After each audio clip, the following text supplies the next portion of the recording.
Hello दोस्तों, तो स्वागत है मेरे चैनल टॉप इंजीनियरिंग में। तो जैसा कि लास्ट पार्ट में हमने देखा था, जियान मैंसन में बाकियों के साथ आ गया था और इसे यहाँ पे चेक करने के बाद सोल लिक्विड मिला था लास्ट पार्ट के एंड में। दोस्तों, आगे बढ़ने से पहले अगर आपने अब तक चैनल को सब्सक्राइब नहीं किया है तो आप जरूर करो। अब आगे जैसे ही जियान इस सोल लिक्विड के करीब आता है, पीछे से आवाज आता है, ये तो सोल लिक्विड है। इस वुडन हॉल के पास एक न्यू फिगर अपीयर होता है। यह फिगर वो यंग पिल है। पिल भी ह्यूमन फॉर्म ले सकते हैं। ये पिल यहाँ पे पहले इंटर नहीं कर सकता था। यहाँ इस वुडन हॉल में एक तरह का फॉर्मेशन लगा हुआ था। यह पिल भी इस सोल लिक्विड में इंटरेस्टेड होता है। अगर ये इसे मिल जाए तो फिर ये अपने पिल फॉर्म से मुक्त हो सकता है और रियल ह्यूमन भी बन सकता है इवॉल्व होकर। इस दौरान यहाँ पर सानियाओं को भी कुछ फील होता है। अब जियान इस बॉक्स में देखता है कि इस बॉक्स को होली फ्लेम से सील किया गया है। जियान फिर अपने फ्लेम को रिलीज कर अपने फ्लेम को इस बॉक्स के सील पे डालना स्टार्ट करता है। अब जब स्नेक किंग जियान के फ्लेम को देखते हैं तो फिर ये भी काफी सरप्राइज होते हैं। हालांकि इतना ट्राई करने के बाद भी कोई फर्क नहीं पड़ता इस बॉक्स पे। अब ये देखकर जियान तुरंत ही अपने फ्लेम की जगह पे ये सोल पावर का यूज कर अब इस बॉक्स के सील को रिमूव करने का ट्राई करता है। और जैसे ही ये ऐसा करता है फिर ये बॉक्स भी शेक करना स्टार्ट करता है। जब जियान ने सोल पावर को यूज किया फिर ये बॉक्स भी सोल पावर से रिएक्ट करना स्टार्ट करता है और एक तरह का सिमिलर फ्लक्चुएशन भी शो करना स्टार्ट करता है। जियान के सोल पावर के अंडर में ये बॉक्स भी खुल जाता है और जब ये बॉक्स खुलता है फिर ड्रैगन सोल भी कहते हैं कि ये तो सच में सोल लिक्विड है। अगर किसी का सोल पावर एक सर्टेन लेवल पे चला जाता है तो फिर वो अपने सोल क्लोन को भी क्रिएट कर सकता है, जो कि हमने पहले भी देखा है। अगर सोल क्लोन को कंडेंस करा जाए तो फिर एक पर्सन अपने सोल क्लोन को विजडम भी दे सकेगा। ड्रैगन सोल भी सोल लिक्विड को देखकर कहते हैं कि क्या हुआ होगा कि इसके ऑनर इसे यहाँ पे छोड़ दिए हैं। एक सोल लिक्विड को कंडेंस करने के लिए एक पर्सन को डाउसियन लेवल पे ही होना होता है। जियान अभी इन दो गोल्डन चेयर की ओर देखकर इन दोनों सीनियर को रिस्पेक्ट पे करता है। रिस्पेक्ट पे करते हुए कहता है कि सीनियर, मैं आपका हेल्प जरूर करूंगा। अब जब जियान सोल लिक्विड लेने ही वाला होता है, पीछे से एक फोर्स आता है और इस सोल लिक्विड को जियान के हाथों से चुरा कर ले जाता है। अब जियान भी काफी सरप्राइज होता है कि अचानक से क्या हो गया। अब ये पर्सन तुरंत जियान पे एक पावरफुल फोर्स से अटैक करता है। इस अटैक में लाइफ एंड डेथ का भी पावर हिडन है। अगर ये अटैक किसी डाउडी 7 स्टार को हिट करेगा तो फिर वो एक झटके में ही मारा जा सकता है। इधर जियान डाउडी 5 स्टार के इनिशियल लेवल पे ही है। अब इस अटैक के सामने तुरंत ही स्नेक किंग आकर जियान का हेल्प करते हैं। इस अटैक से स्नेक किंग भी थोड़ा इंजर होते हैं। अब सानिया तुरंत ही इस पर्सन को देखकर कहती है, तुम वो इमॉर्टल पिल हो ना, ये पिल भी काफी पावरफुल है, ये स्नेक किंग से भी पावरफुल है। अब ये इमॉर्टल पिल सानिया से कहता है कि तुम मेरे साइड आ जाओ, मैं तुम्हें कुछ नहीं करूंगा। हालांकि ये मना कर देती है। ये इमॉर्टल पिल कहता है कि मुझे सोल लिक्विड हर हाल में चाहिए। ये कहता है कि जब इसके मास्टर ने इसे बनाया था तो फिर इसे सब कुछ तो मिला मगर स्पिरिचुअल विजडम नहीं मिला। ये कहता है कि जब वो इसे रिफाइन कर रहे थे तो फिर कुछ हुआ था, फिर ये जब बनकर रेडी हुआ तो फिर ये रिफाइनिंग रूम के सभी पिल को खाकर आज ऐसा बन सका है। इसके बातों को सुनकर सानिया कहती है तो फिर ग्रैंडपा मुंह पे उस वक्त इवल रेस के बंदे ने अटैक किया था। इधर जियान भी इन दोनों की बातों को सुन रहा होता है। इस दौरान जियान भी कुछ पिल को खाता है। इस इमॉर्टल पिल के बॉडी से अभी एक तरह का स्मोक निकल रहा है जो कि समवॉट पॉइजनस भी है। जियान फील कर सकता है कि डाउडी 9 स्टार के फर्स्ट रैंक पे है। जियान कहता है कि इसे डिफीट करने का कोई तो रास्ता होगा। इस पर सानिया कहती है कि इसे डिफीट करने के लिए एक एरे है यहाँ पे जो कि ग्रैंडमा मून ने पीछे छोड़ा था। सानिया कहती है कि अगर हम इस मूरल के अंदर इस पिल को फोर्स कर सके तो फिर हम इसे सील भी कर सकेंगे। ये मूरल भी काफी मिस्टीरियस फील होता है। मूरल के ऊपर काफी बड़ा सा एक मेडिसिन काउंटर है। ऐसा लगता है कि इसके अंदर कुछ कैद हो और वो रिफाइन हो रहा हो। अब इमॉर्टल पिल भी कहता है कि तुम सब मेरे पेशेंस को ट्राई मत करो। ये इमॉर्टल पिल भी सोचता है कि खैर कोई बात नहीं, इन्हें अभी खत्म कर देते हैं ताकि ये फ्यूचर में कोई भी प्रॉब्लम क्रिएट ना कर सके। अब स्नेक किंग अब तुरंत ही अटैक करता है। इसके अटैक को इमॉर्टल पिल अपने इनविजिबल फोर्स से आसानी से रोक लेता है। इमॉर्टल पिल स्नेक किंग को भी ऑफर करता है इसका साइड में आ जाने के लिए। अब स्नेक किंग इस इमॉर्टल पिल से फाइट कर रहे होते हैं तो फिर इधर जियान और सानियाओ इस मूरल के पास आते हैं। सानियाओ यहाँ पे अपने डाउकी को इस मूरल में डालती है। तभी इसे काफी टेरिफाइंग फ्लेम्स निकल कर सामने आते हैं। सानियाओ कहती है कि अगर हम इस इमॉर्टल पिल को इसके रेंज में ला सके तो फिर हम इसे सील भी कर सकेंगे। अब ये सुनकर जियान स्नेक किंग के पास आता है और इसे अपने प्लान को बताता है। इमॉर्टल पिल अभी जियान के प्लान के बारे में नहीं जानता। अब स्नेक किंग और जियान दोनों ही मूव कर इसे अपने पीछे आने के लिए फोर्स करते हैं। और जब ये इन दोनों के पीछे आता है और जब ये अटैक करने ही वाला था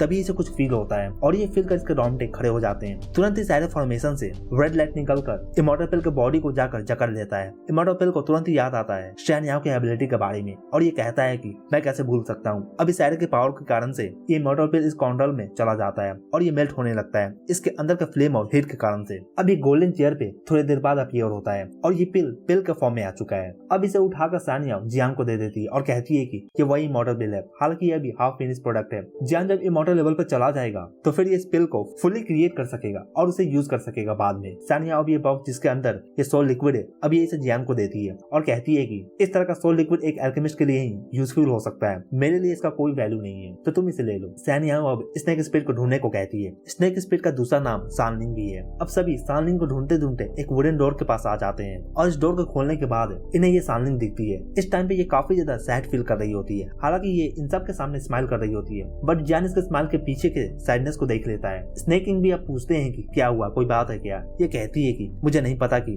मैं इमॉर्टल मास्टर को अपना फादर कैसे कहूँ, जो अपने वाइफ को मरने के लिए छोड़कर चला गया था अपनी जान बचाने के लिए सिर्फ। अब ये कहने के बाद ये लेटर को इनकी ओर थ्रो करती है। जियान इस लेटर को लेता है और इसे पढ़ता है। हालांकि इस लेटर में ज्यादा कुछ खास लिखा हुआ नहीं होता। इसमें लिखा है कि मोस्ट इंडन, जो कि एक 4th ग्रेड का इमॉर्टल रैंक का एल्केमिस्ट है, इन्हें एक होली फ्लेम मिला था बाई चांस। एक होली फ्लेम एक एल्केमिस्ट का एक लाइफ लॉन्ग ड्रीम होता है इसे पाने का। जब मेरे पास होली फ्लेम नहीं था तो फिर मैं अपने फैमिली के साथ हैप्पी लाइफ जिया करता था, मगर जब से मुझे ये होली फ्लेम मिला, मुझे एलियन रेस टारगेट करना स्टार्ट किए। इवल रेस का ग्रुप एक जो कि काफी ज्यादा पावरफुल है, इन्हें गॉर्फ्रेंड कहा जाता है। ये ब्लड पे ही सर्वाइव करते हैं और ये काफी खुकार भी होते हैं। जब मुझे होली फ्लेम मिला था तो फिर मेरा पावर भी काफी इंक्रीज कर काफी ज्यादा बढ़ गया था। उस टाइम पे मैं इस जगह का किंग था। उस टाइम पे इनकी बेटी का भी जन्म हुआ था और वो उसका नाम शानलिंग रखे थे। उस टाइम पे ये गर्लफ्रेंड भी अटैक की है, मगर मेरे एक मिस्टेक के कारण से मेरी वाइफ भी मारी गई। उस वक्त मेरा पावर खत्म हो गया था और मुझे अपने वाइफ के कहने पे अपनी बेटी को लेकर भागना पड़ा। मैंने उस टाइम पे वचन लिया कि मैं इन गर्लफ्रेंड्स को खत्म कर दूंगा, और जब मैं अपनी बेटी को सही सलामत एक जगह पे छोड़ दिया तो फिर मैं इस माउंटेन के टॉप पे गया। इस गर्लफ्रेंड को मैंने सील कर दिया माउंटेन के टॉप पे। शानलिंग उस टाइम पे लेक के नीचे थी। अगर स्नेक किंग वहाँ पे नहीं आए होते तो फिर ये दोनों भी वैसे की वैसे ही होती। जियान ये पढ़कर शानलिंग को समझाने का ट्राई करता है। ये कहती है कि वो कैसे कर सकते हैं, मुझे बचाने के लिए वो मेरी मदर को वहीं पे छोड़कर कैसे भाग सकते हैं। शानलिंग को यहाँ पर सभी काफी सपोर्ट कर रहे होते हैं। हालांकि जियान इस लेटर में कुछ गड़बड़ फील करता है और कहता है कि मुझे लगता है कि इस लेटर में कुछ ना कुछ गड़बड़ है। जरूर कोई ना कोई इस लेटर से छेड़खानी किया होगा अपने सोल पावर से। शानलिंग कहती है कि मैं इस माउंटेन के टॉप पे जाना चाहती हूँ और जाकर मैं इस बारे में पता लगाना चाहती हूँ कि असल में हुआ क्या था। इस पे जियान कहता है कि थोड़ा वेट करो, एक बार मैं इस सोल लिक्विड को एब्जॉर्ब कर लूँ तो फिर मैं भी साथ आ सकूंगा। अब बाकी भी माउंटेन पे जाने को कहते हैं। अब जब शानलिंग का मूड पहले से थोड़ा अच्छा होता है तो फिर ये जियान को एक रूम की ओर लेकर जाती है और कहती है कि अगर तुम इस सोल लिक्विड को इस रूम में एब्जॉर्ब करते हो तो फिर यहाँ का एटमॉस्फेयर तुम्हें इसे एब्जॉर्ब करने में हेल्प भी कर सकता है।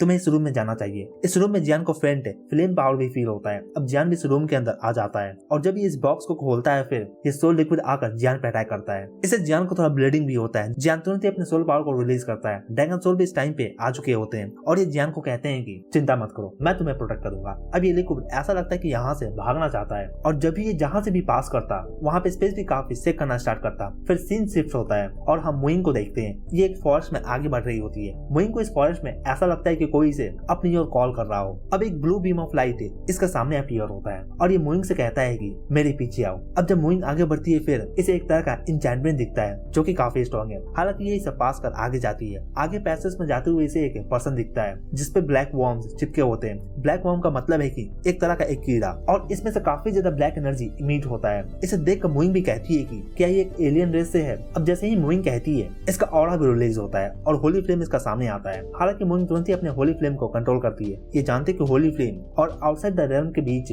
में क्या पंगा है। इतने में वुडन स्टेक से मुइंग को एक आवाज आता है, मुझे बचा लो। इस वुडन स्टेक के अराउंड जो भी ब्लैक एनर्जी है ये काफी खतरनाक दिखता है और इससे मुइंग भी काफी अब केयरफुल हो चुकी होती है। इतने में मुइंग का होली फ्लेम सामने आता है और मुइंग का होली फ्लेम एक लायन में ट्रांसफॉर्म होता है और अपने बड़े से मुंह को खोलकर इस ब्लैक एनर्जी को ही डिवावा कर लेता है। मुइंग का होली फ्लेम आगे जाकर इन ब्लैक एनर्जी पे अटैक करता है और इस वुडन स्टेक के सभी ब्लैक एनर्जी को डिवावा करता है। अब जब ये ब्लैक एनर्जी से वुडन स्टेक से चले जाते हैं तो फिर मुइंग को इसके अंदर का इसका रियल फॉर्म दिखता है और ये एक रेड कलर का क्रिस्टल है। इसे देखकर मुइंग कहती है कि ये तो एक होली फ्लेम का क्रिस्टल है। ये होली फ्लेम क्रिस्टल भी होली फ्लेम का ही काफी इंपॉर्टेंट हिस्सा है। हर एक होली फ्लेम के पास दो थिंग होते हैं, सोल सीड, एक होली सोल सीड जो कि जियान के पास भी एक है और दूसरा Holi flame crystal. Holi flame का सोल सीड एक होली फ्लेम के लिए उसका रूट के जैसा होता है, यानी कि उसके जड़ के जैसा होता है। जो होली फ्लेम मुइंग के बॉडी में है ये बाकी होली फ्लेम से डिफरेंट है। अगर कोई होली फ्लेम को ऑब्टेन करना चाहता है तो फिर उसे होली फ्लेम क्रिस्टल चाहिए होता है, नहीं तो उसे होली फ्लेम के सोल सीड से अप्रूवल लेना होगा। जब होली फ्लेम और एक सोल सीड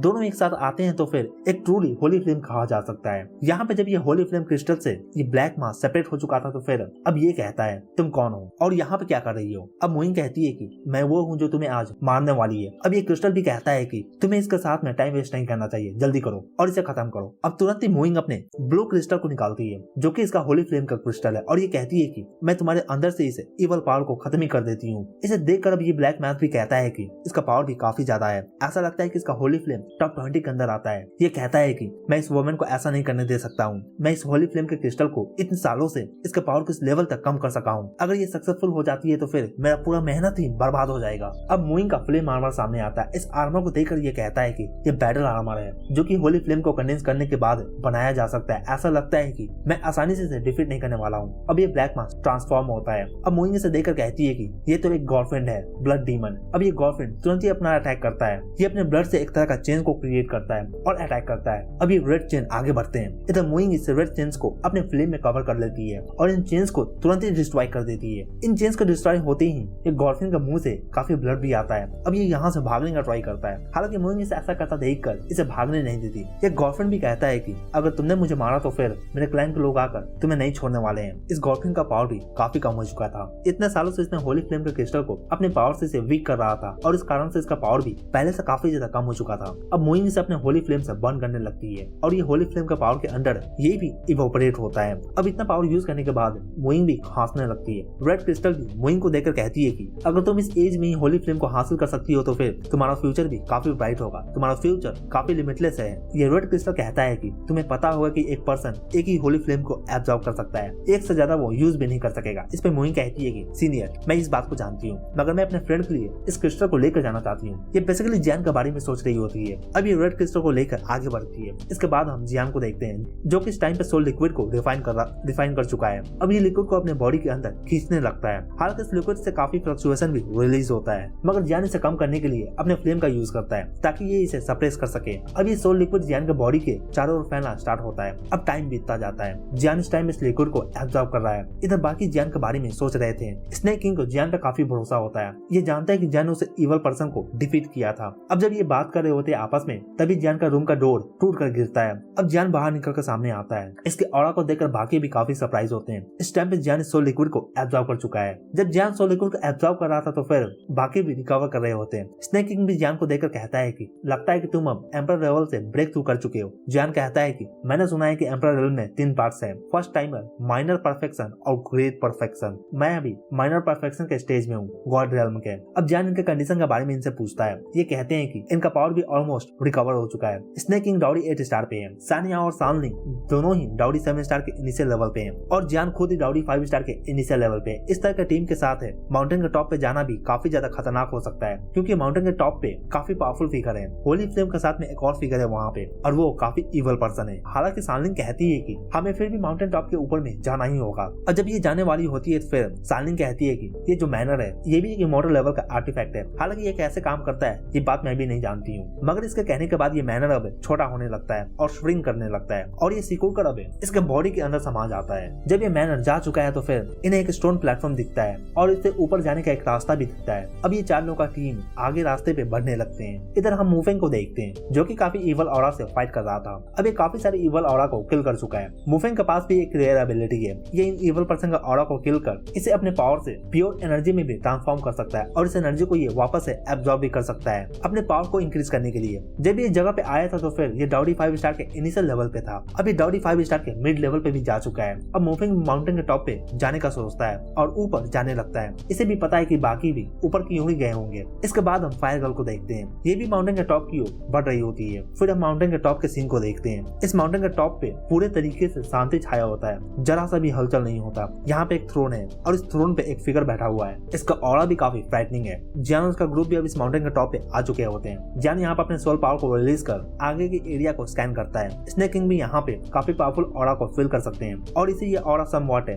गर्लफ्रेंड के जैसा लगता है। जियान जब एक कदम आगे बढ़ता है तो फिर एक काफी पावरफुल वेव इसकी ओर आता है, मगर जियान इस फोर्स को अपने सोल पावर से सैटर कर देता है। इतने में सालनिंग कहती है कि मुझे फॉलो करो, मुझे रास्ता पता है कि कैसे आगे बढ़ना है। सालनिंग अपने मरे हुए फादर के ऑरा को यहाँ पे इस जगह पे फील कर सकती है। और जब जियान और बाकी आगे बढ़ते हैं तो फिर जियान को यहाँ पे होली फ्लेम का फ्लक्चुएशन फील होता है। गोल्डन ड्रैगन किंग ने जियान को पहले भी कहा है कि इसके फ्लेम और होली फ्लेम के बीच में एक तरह का कनेक्शन जरूर है। अब जब जियान इस होली फ्लेम के इतना करीब आ चुका है तो फिर अब ये भी काफी डिटरमाइन होता है इसे पाने के लिए। जियान का सोल लीडर तालिस्मान भी जियान को कहता है कि मुझे भी नहीं लग रहा था कि यहाँ पे ब्लड डीमन क्लैन से सेकंड सबसे स्ट्रॉन्गेस्ट बंदा यहाँ पे सील होगा। अब जब जियान आगे बढ़ता है तो फिर ये भी काफी हैरान होता है। यहाँ पे एक तरह का डुअल अरीना दिखता है। यहाँ पे जियान को एक स्टोन दिखता है और इसके अंदर जियान को फ्लेम का पावर भी फील होता है और ये कुछ ऐसा है कि जैसे कि जियान उस कॉर्नर के अंदर जो फील किया था ये समवट वैसा लगता है। जियान यहाँ पे काफी दूरी से पर्पल गोल्ड कलर के फिगर को भी देखता है। यहाँ थ्रोन के पास एक कॉर्नर को भी देखा जा सकता है। अब जब ये आगे बढ़ते हैं तो फिर इन्हें एक इनविजिबल बैरियर दिखता है। सालनिंग यहाँ पे आगे जाने के लिए काफी डिटरमाइन होती है। सालनिंग यहाँ पे बाकियों से कहती है कि तुम सबको आगे जाने का जरूरत नहीं है, मैं अपने फादर के मिस्ट्री के बारे में जानना जाना चाहती हूँ, तुम सभी को लौट जाना चाहिए। मगर जियान यहाँ पे होली फ्लेम को बिना लिए हुए तो जाने वाला नहीं है। जियान को यहाँ पे बाकियों का भी ऑरा फील होता है जो कि इस माउंटेन के टॉप की ओर बढ़ रहे होते हैं, जैसे कि फायर गर्ल और बाकी अब ये वापस से बात कर रहे थे। इतने में सामने जायंट हैंड एक्सप्लोड करता है और इसके अंदर से इवल ऑरा रिलीज होता है। और जब ये फिगर सामने आता है तो फिर ये कहता है तुम मुझे अपने पावर से होल्ड भी नहीं कर सके। ये वही गॉडफ्रेंड है जो कि सेकंड स्ट्रॉन्गेस्ट है और इसे वो इमॉर्टल मास्टर ने अपने पावर से इसे अब तक यहाँ पे सील करके रखा हुआ था। इधर ये सभी भी इसके पावर को फील कर सकते हैं। इधर ये ब्लैक फिगर इस थ्रोन को देख कर कहता है तुम ओल्ड इमॉर्टल, तुम मरने के बाद भी अपने सोल पावर को यहाँ पे छोड़ कर गए हो। इस थ्रोन पे एक पर्सन बैठा होता है जो कि मरा हुआ है। ये सानिंग के फादर है और यही इस बैरियर को लगाए यहाँ पे ताकि कोई भी यहाँ पे इंटर ना कर सके और ना ही ये गॉडफ्रेंड यहाँ से बाहर जा सके। यहाँ इमॉर्टल मास्टर का सोल रेसिडुअल है। इसे देखकर ये ब्लैक फिगर भी कहता है कि तुम मुझे कैसे रोकोगे, अगर तुम अपने पीक पे हो ही नहीं तो फिर, अगर तुम अपने पीक पे नहीं हो तो फिर मुझे तुमसे डरने का जरूरत भी नहीं है, अब तो तुम कुछ कर भी नहीं सकते हो। अब ये कहने के बाद ये गॉडफ्रेंड अपने हाथों को आगे करता है और ब्लड एनर्जी रिलीज होता है। इस पावर के आने के कारण से स्नेक किंग भी इस ब्लड डीमन जनरल के पावर को फील कर सकते हैं। अगर जियान इसके बॉडी से पहले डीमन ब्लड को निकाला नहीं होता तो फिर आज ये इसके पावर के अंडर में मारा भी जाता। इधर इस अरीना में ये गॉडफ्रेंड अब सामने थ्रोन के डिस्ट्रॉय करने के लिए अटैक करता है, मगर इससे पहले कि इसका अटैक हिट कर पाता इमॉर्टल मास्टर सामने आते हैं और ये अपने फ्लेम में कवर होते हैं। इन्हें देखकर गॉडफ्रेंड को अपने पास्ट के बारे में याद आता है और ये कहता है कि पहले इसके ब्लड डीमन क्लैन के लोग इससे फाइट किए थे। इस ब्लड डीमन क्लैन के लोग से फाइट करने के लिए काफी इमॉर्टल मास्टर भी सामने आए थे। इनमें से ये एक इमॉर्टल मास्टर भी थे अपने होली फ्लेम के पावर के साथ और साथ ही दूसरे इमॉर्टल मास्टर के साथ मिलकर ये इन डीमन ब्लड के बंदों को सप्रेस कर सके थे और काफियों को तो किल भी किया था। यान गॉडफ्रेंड को देखकर कहते हैं मैं कैसे मर सकता हूँ। इन्हें देखकर ये गॉडफ्रेंड कहता है इसका होली फ्लेम का पावर जरा सा भी कम नहीं हुआ है इन सालों में। इधर इस सीन को जियान भी देख रहा होता है। डैंगन सोल भी जियान को कहते हैं कि अगर तुम्हें एक होली फ्लेम चाहिए तो फिर तुम्हें एक होली फ्लेम का क्रिस्टल और साथ ही होली फ्लेम का सीड भी चाहिए होगा। डैंगन सोल कहते हैं कि तुम्हारे पास होली फ्लेम का सीड है जो कि तुम्हें मिला था उस फॉरेस्ट में, मगर वो किसी और होली फ्लेम का सीड था। इधर ये सब आपस में बात कर रहे होते हैं। इधर ये इमॉर्टल अल्केमिस्ट और यान दोनों फाइट कर रहे हैं इस गॉडफ्रेंड से। फाइट के दौरान जब इमॉर्टल मास्टर अपने मैनवुड पावर को यूज करते हैं तो फिर जियान भी काफी सरप्राइज होता है। ये मैनवुड पावर का मतलब है कि ये इमॉर्टल अल्केमिस्ट प्लान को यूज कर सकते हैं जैसे कि तांग सांग करता है सोल लैंड में। डैंगन सोल कहते हैं कि तुम भी इस तरह के पावर को यूज कर सकते हो अगर तुम भी एक इमॉर्टल लेवल पे चले जाते हो तो फिर। इमॉर्टल मास्टर हालांकि अभी भी एक सोल रेसिडुअल के फॉर्म में ही है, मगर इनका पावर भी काफी ज्यादा है। गॉडफ्रेंड इन दोनों से फाइट में हार रहा होता है। ये जानता है कि अगर ये इस तरह से कंटिन्यू फाइट करता रहता है तो फिर ये जीत भी नहीं सकेगा इनका होली फ्लेम के आगे। अब जब इमॉर्टल अल्केमिस्ट देखते हैं कि इस गॉडफ्रेंड का ऑरा सडनली डिक्रीज कर रहा है तो फिर ये भी काफी सरप्राइज होते हैं। ये सडनली वीक कैसे हो सकता है, अगर ये इतना वीक होगा तो फिर ये इवल क्लैन में शामिल होने के लायक भी नहीं होगा और ये सेकंड स्ट्रॉन्गेस्ट कभी बन भी नहीं पाता। ये सोचते हैं कि उन दो प्लेसेस का क्या हुआ जहाँ पे गॉडफ्रेंड थे। दूसरे एक को तो जियान ने ऑलरेडी खत्म कर चुका है जो कि स्नेक किंग के बॉडी में छुपा हुआ था, और दूसरा जो कि रेड क्रिस्टल में छुपा हुआ था उसे मूविंग खत्म कर चुकी है। हालांकि इन दोनों के बारे में जानते नहीं है और यान कहते हैं कि मैं भी अपने रेड क्रिस्टल से कॉन्टैक्ट मेंटेन नहीं कर पा रहा हूँ। इन्हें भी पता है कि वो होली क्रिस्टल एक गॉडफ्रेंड को सप्रेस कर रहा है। अगर वो होली क्रिस्टल डिस्ट्रॉय हो जाता है तो फिर यहाँ पे जो रॉक है जिसके अंदर होली फ्लेम है इसका भी पावर काफी ज्यादा कम हो सकता है। इतने में इमॉर्टल अल्केमिस्ट कहते हैं इस रोको, ऐसा लगता है कि ये कुछ करना चाहता है। ये जान चुके हैं कि गॉडफ्रेंड कुछ करना चाहता है। अब तुरंत ही नेक्स्ट मोमेंट इमॉर्टल अल्केमिस्ट का पावर ब्रस्ट होता है और लाइफ और डेथ का पावर भी सामने आता है। इधर गॉडफ्रेंड अपने पर्पल गोल्ड लाइट को मीट करता है। इमॉर्टल अल्केमिस्ट का एक जोरदार पावर अटैक आकर इसे हिट करता है। काफी टेरिफाइंग अटैक है, पर्पल गोल्ड लाइट को हिट करता है। गॉडफ्रेंड जो कि अभी पर्पल गोल्ड लाइट में कवर होता है ये भी इनका पावर को देखकर समझ चुका है कि अब बस ये किसी तरह से इनके पावर को रेसिस्ट कर सकता है। जान इधर नोटिस करता है कि अभी के अटैक के कारण से इमॉर्टल अल्केमिस्ट का अच्छा खासा पावर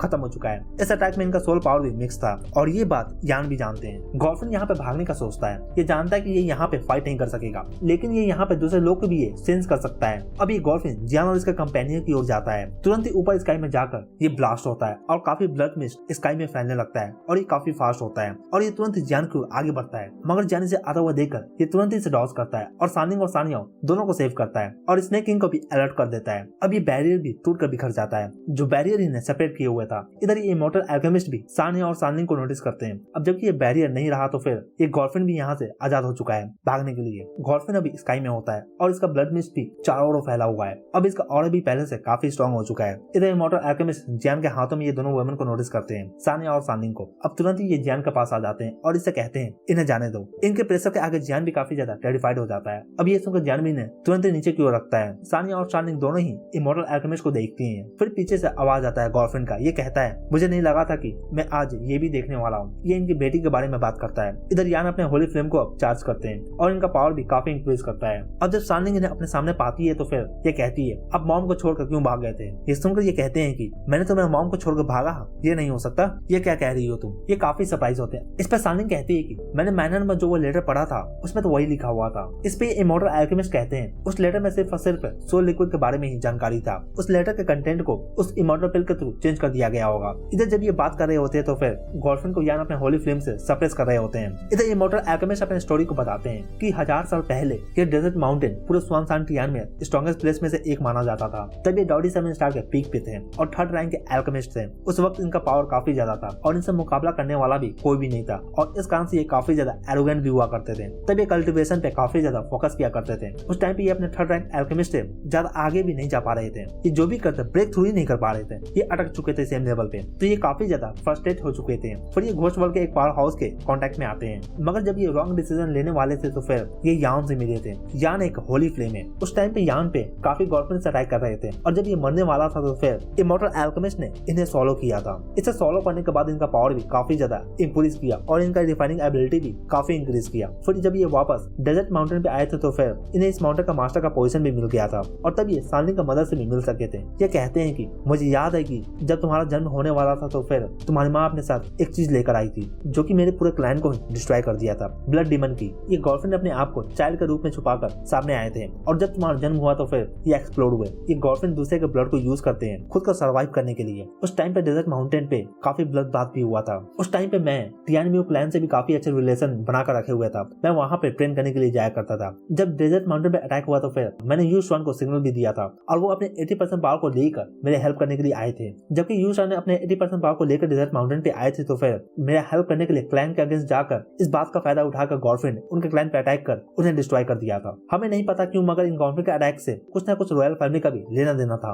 अब इमॉर्टल अल्केमिस्ट गर्लफ्रेंड पे फोकस करते हैं। ये कहते हैं कि इसका पावर भी डाउडी लेवल के पीक पे है और इसका पावर उतना नहीं है कि ये मुझे रोक सके, मगर ये तुम दोनों पे अटैक कर सकता है। अब जियान भी अपने सोल पावर को रिलीज करता है। जियान का सोल पावर को फील कर और जियान से सोल लिक्विड को स्मेल कर इमॉर्टल मास्टर भी कहते हैं कि मुझे तुम्हारी हेल्प चाहिए होगा। जियान भी ये सुनकर सरप्राइज होता है कि डाउडी 5 स्टार का एक पर्सन क्या ही कर सकेगा एक डाउडी लेवल के पीक के बंदे के सामने। इमॉर्टल अल्केमिस्ट कहते हैं कि तुम ना कर, मगर तुम्हारा ये हैवी स्वॉर्ड तुम्हारा फ्लेम ये कर सकता है। अब जब जियान आगे जाता है और जब ये अपने फ्लेम को रिलीज करता है फिर ये गर्लफ्रेंड भी जियान के फ्लेम को देखकर सरप्राइज होता है। इससे इसमें 23 different types of flame feel होते हैं और साथ ही ये हैवी स्वॉर्ड में ड्रैगन सोल को भी सेंस कर सकता है। अब ये गर्लफ्रेंड भी काफी सरप्राइज होता है एक स्पिरिट आर्टिफैक्ट को देखकर और साथ ही इस तरह के टेरिफाइंग फ्लेम को देखकर। अब ये गर्लफ्रेंड जियान की ओर लालच की नजरों से देख रहा होता है। इधर जियान अपने होली फ्लेम को रिलीज करते हैं। इधर इमॉर्टल अल्केमिस्ट अपने इमॉर्टल लेवल के सोल पावर को अब स्लोली कंडेंस करना स्टार्ट करते हैं। इस टाइम पे जियान के हकाई फ्लेम ब्रस्ट होते हैं और काफी टेरिफाइंग ऑरा दिखता है। इधर जियान अपने सोल पावर से इस गर्लफ्रेंड के पावर को भी फील कर सकता है कि ये कितना ज्यादा टेरिफाइंग है और साथ ही जियान नोटिस करता है कि इसके बॉडी में एक कीड़े जैसा थिंग है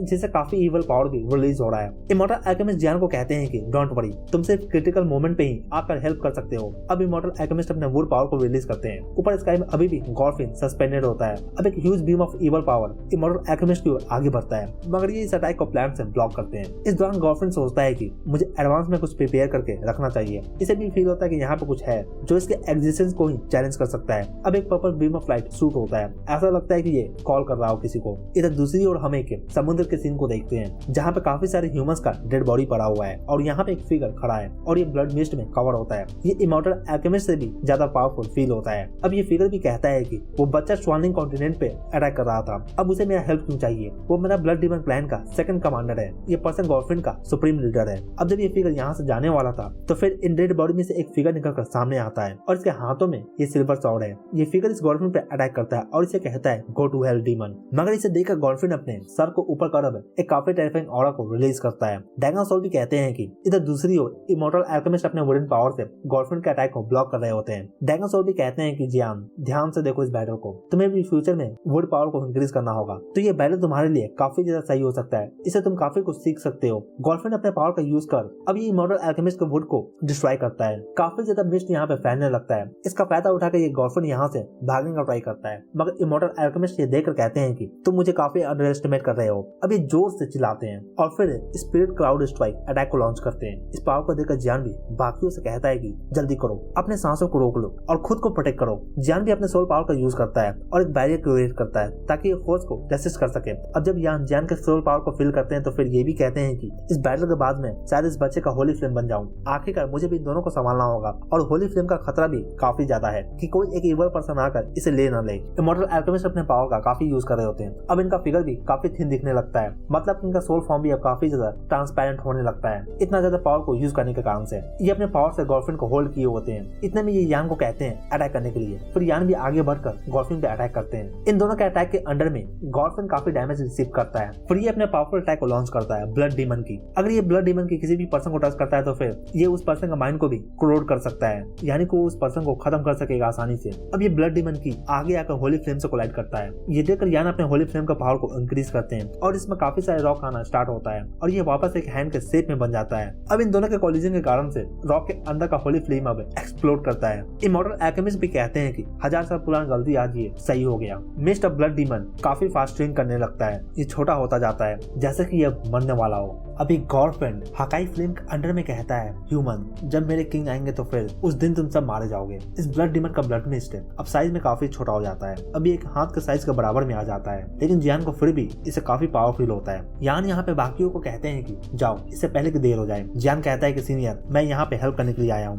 जियान इस टाइम पे अपने फ्लेम में कवर होता है और इसका फ्लेम को देखकर ये डीमन भी सोचता है कि अगर मैं इस बच्चे के बॉडी में इंटर कर सका तो फिर मैं वापस से रीबॉर्न हो सकूंगा। इस टाइम पे यहाँ इस एरिना में रॉक्स ऊपर की ओर फ्लाई कर रहे होते हैं। इमॉर्टल अल्केमिस्ट का इस टाइम पे पावर भी खत्म हो चुका है। इधर ये गर्लफ्रेंड ब्लड डीमन का पावर भी सडनली इंक्रीज कर जाता है। इधर जियान अब अटैक करने के लिए आगे बढ़ता है। इस टाइम पे जियान के हाथों में इसका फ्लेम लोटस स्पिन कर रहा है। यान इस टाइम पे होली फ्लेम से इस ब्लड डीमन को रोके हुए हैं। इधर जियान अपने फायर लोटस को शूट करता है। जियान का फायर लोटस जाकर अब ब्लड डीमन का ब्लड मिस्ट को चीरते हुए आगे बढ़ता है। इस ब्लड डीमन मिस्ट से क्लियरली चिल्लाने का आवाज सुना भी जा सकता है। ये देखकर अब एक फेंट पर्पल लाइट इमिट होता है इस गर्लफ्रेंड के बॉडी से। इसके इस पर्पल लाइट की बीम के आगे होली फ्लेम का पावर और जियान का फायर लोटस का पावर दोनों ही फीके पड़ने लगते हैं। डेंजर को सेंस कर अब शार्लिंग अपने फादर को रन करने को कहती है, मगर अब काफी लेट हो चुका है। इमॉर्टल अल्केमिस्ट भी इस बीम ऑफ लाइट के रेंज में होते हैं और अब तो इनका पावर भी ज्यादा बचा नहीं है। हालांकि इमॉर्टल अल्केमिस्ट काफी सेटिस्फाइड होते हैं जब शार्लिंग इन्हें फादर कहकर पुकारती है। तो फिर जियान और यान दोनों ही अपने पावर का यूज कर इस ब्लड डीमन की को सप्रेस करने का ट्राई करते हैं होली फ्लेम से। तो फिर जियान अपने फायर लोटस से,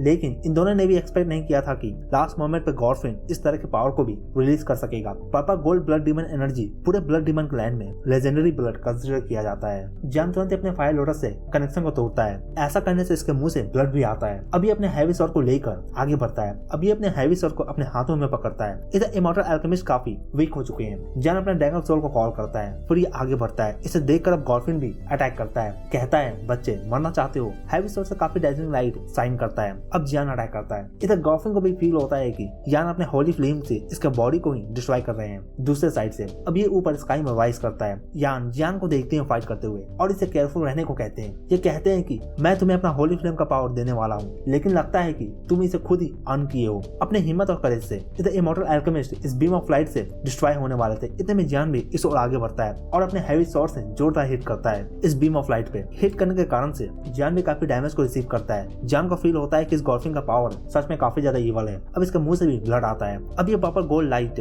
जियान से थोड़ी दूरी पे ही एक्सप्लोड कर जाता है। इस एक्सप्लोजन का इफेक्ट ज्यादातर ड्रैगन सोल ब्लॉक करता है और जियान भी अपने एनर्जी को रिलीज करता है इसे ब्लॉक करने के लिए। इस एक्सप्लोजन के बीच में एक तरह का काफी पावरफुल ऑरा ब्रस्ट होता है। इसे देखकर इमॉर्टल अल्केमिस्ट भी चिल्लाते हैं, जियान बी केयरफुल, ये ब्लड डीमन गोल्ड की है। ये एक तरह का पावर है जो कि एक ह्यूमन बॉडी के अंदर में इंटर करता है और ये ह्यूमन बॉडी की एनर्जी को डिवॉर करता है उसके अंदर में रहकर। इधर ये फील कर शार्लिंग भी चिल्लाती है, जियान तुम्हें वहां से निकलना होगा। अब जियान तुरंत ही अपने 3 मिस्टीरियस ट्रांसफॉर्मेशन हेवनली फायर को रिलीज करता है और इसका क्लैन टैटू भी अपीयर होता है। फिर ये great heaven fortune palm attack को लॉन्च करता है। इधर गर्लफ्रेंड जियान का अटैक को इग्नोर करते हुए इसके बॉडी पे सीधा ही टारगेट करता है। जियान गर्लफ्रेंड का गोल्ड की से हिट होता है। हिट होने के बाद जियान काफी ज्यादा खराब हालत में आ जाता है। ये देखकर तुरंत शार्लिंग जियान की ओर आगे जाती है और गर्लफ्रेंड भी कहता है कि आज तो मैं हार गया हूँ, मगर फ्यूचर में तुम सब मरने वाले हो। अब ये कहने के बाद ये यहाँ से स्लोली डिसअपियर हो जाता है। इस तरह का रिजल्ट ये भी एक्सपेक्ट नहीं कर रहे थे। अब सभी तुरंत जियान के पास आते हैं जो कि काफी इंजर्ड स्टेट में होता है। इसे देखकर इमॉर्टल अल्केमिस्ट कहते हैं, हटो मुझे देखने दो। शार्लिंग भी कहती है, फादर आपको इसे सेव करना होगा। अब ये जियान के कपड़े को निकालते हैं और इसका चेस्ट को चेक करते हैं। यहाँ सभी गोल्डन पर्पल ब्लड स्ट्रिप को देख सकते हैं। जियान के चेस्ट पे डीमन ब्लड वेसल्स को देखा जा सकता है कि कैसे ये जियान के बॉडी में पूरा फैल रहा है। शार्लिंग भी कहती है कि ये क्या है? ये ब्लड डीमन क्लैन का सबसे खतरनाक अटैक होता है। ये अगर किसी पर्सन के बॉडी में एंटर करता है तो फिर वो पर्सन पक्का ही मारा जाएगा। जियान भी अब इसके बारे में पूछता है, क्या इसे निकालने का कोई रास्ता है? ये ब्लड जियान का हार्ट और साथ ही इसके सोल से भी लिंक हो चुका है। अगर इसे फोर्सफुली रिमूव किया जाएगा जाएगा तो फिर ये जियान के बॉडी के अंदर एक्सप्लोड भी कर सकता है। इमॉर्टल एल्केमिस्ट भी इसका सोल्यूशन के बारे में नहीं जानते हैं। यान यहाँ पे कहते हैं कि मैंने मैंसन में तुम्हें कहा था कि ये होली फ्लेम तुम्हें मिलेगा, मगर इसके लिए तुम्हें कुछ टेस्ट को देना था, लेकिन तुम्हारी इस एक्शन को देखकर अब टेस्ट का भी कोई जरूरत नहीं है। यान कहते हैं ये ब्लड डीमन गोल्ड की तुम्हारे बॉडी में काफी खतरनाक है, ये डॉडी कॉन्टिनेंट के ऊपर का पावर है। तुम्हें इस वुंड को फिलहाल के लिए किसी को भी शो नहीं करना होगा, नहीं तो फिर तुम्हें भी सभी इवल क्लैन से ही समझेंगे। यान कहते हैं कि ज्यादा समय नहीं है, मुझे अपने होली फ्लेम से इसे सील करने दो तुम्हारे बॉडी के अंदर। और इसी के साथ ये पार्ट यहीं पे खत्म होता है। तो दोस्तों इसके आगे का पार्ट हम नेक्स्ट वीडियो में देखेंगे। इस पार्ट के लिए इतना ही। तो दोस्तों कमेंट कर मुझे जरूर बताएं कि आपको ये पार्ट कैसा लगा, और अगर आपको ये पार्ट अच्छा लगा हो तो वीडियो को लाइक जरूर करें, और अगर आप चैनल पर नए हैं तो चैनल को जरूर सब्सक्राइब करें ऐसे और भी एनीमे एक्सप्लेन के लिए। Thank you.